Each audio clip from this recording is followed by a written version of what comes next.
pwede mabubukan ni Ate Sara dito. Ang tigas kasi ng ulo. Imbis na ako lang ang aalis, gaya-gaya pa kayo. Ayokong makitang sumambulat ang galit sa atin ni Sarah.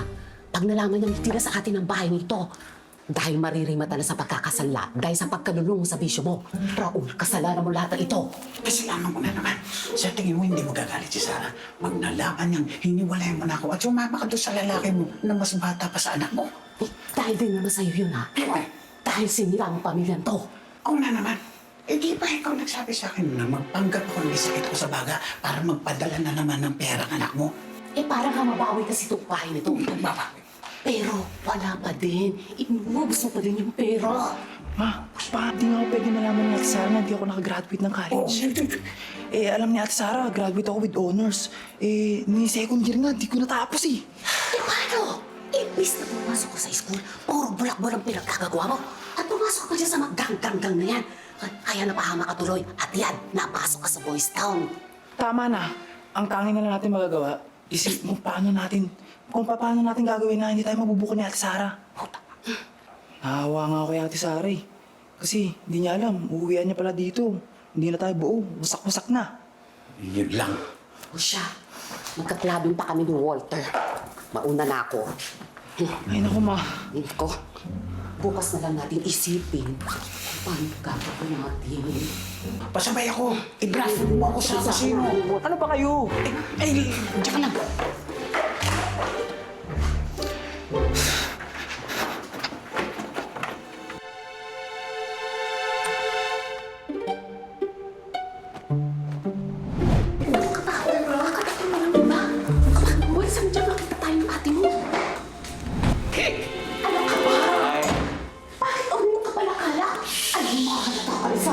Magmumungog na lang ako later. Good morning! Ako, anak! Blessing ka na pala. Maupo ka muna dyan. Maghahanda ako ng almusal, ha? Sige, ma. Ay, pa, ma, may naisip ako. Pagpunta dito ni Will, baka pwedeng magbakasyon tayo. Punta tayo sa Boracay. Huwag na natin isipin yung gastusin, kami na bahala din. Good! Uminom ba kayo? Bakit? Ba't may alak?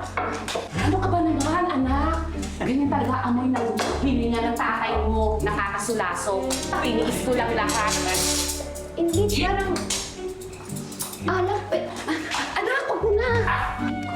Tumayo ka na dyan. Pumunta ka na ng banyo. Maligo. Linis ka naman! Malak, namiss ko talaga maglinis dito sa bahay natin. Pero ngayon, bahay na talaga natin at bago na. Oo nga, anak. Bahay natin. Nasaan nga pala yung mga gamot tsaka anak! ba? Ha? Andun sa kwarto ng papa mo, doon ko tinago.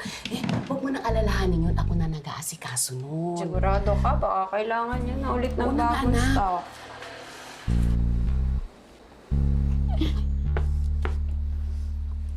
Uy, alaya, kanino to? Ba't ganito Ay, sexy? Sa'yo yan, ma? Ay, hindi! Ano ka ba? Sa ano to, girlfriend to ni Joseph. Eh, nakikitulog dito. Eh, yan, naiwan dito. Nag-uwi dito na babae si Joseph? Oo. Eh, si Joseph siya kasi... Hindi, okay na yun. Matanda naman na siya, tsaka nakagraduate na siya. Kaya niya nagawin ko anong gusto niya. Ay, oo nga pala, ma. May naalala ko kasi may kaibigan ako sa London. Meron siyang company. Baka pwede niya kunin kaya si Joseph. Total engineering graduate naman siya. Tingin mo, nasaan yung diploma niya? Dali, titignan ko pati iba niyang pictures. Hindi, naku, anak. Huwag na muna mga ganyan na intindihin mo. Diba sabi mo, may itinerary ka na para sa pagdating ni Will? Eh, yun muna ang unahin natin. One battle at a time, anak. Ha? Yan, na-miss ko sa'yo, may words of wisdom.